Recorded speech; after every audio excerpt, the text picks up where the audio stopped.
That is called the Gimbal. So there's three videos released by the Pentagon that are all actual. Just play and keep the volume off. Okay. I would really just pay attention to the source videos. So you've got the Tic Tac, which is this object that Commander Fravor saw. Another pilot filmed it with a FLIR pod, and it goes. Choop. But this one you see is really important to Bob's story. The Gimbal craft. It's been recently analyzed. It's FLIR.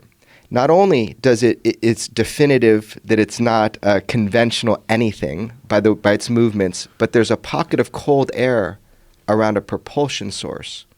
So this object, by the way, sat stationary for days, if not weeks. It sat stationary. Yeah, they found it 11 hours later, and they were saying there's no way this thing, using that kind of energy to go that fast, could just hover for the amount of 11 time. hours. And by the way, you're seeing a very small part of what happened that day. This object was not alone.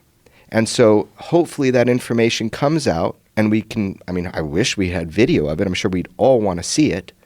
But that's called the Gimbal. That was East Coast, right? 2015. West Coast, 2004, was the Tic Tac. The disturbance on the water, Commander Fravor believes there was something under that water that was causing that disturbance when the Tic Tac was coming around and doing it.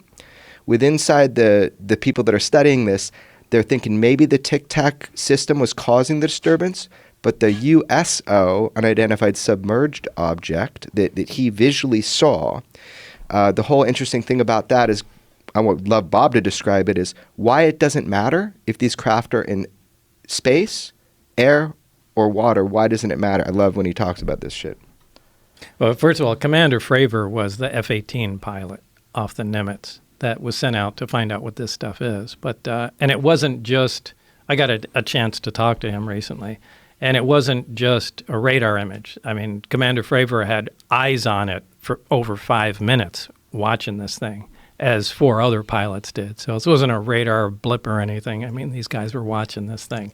But, one of the things I think in the Gimbal video, the way the craft that we worked on flies is it doesn't fly like a conventional aircraft does, and it doesn't fly like a flying saucer would in a 1950s movie. It flies belly first.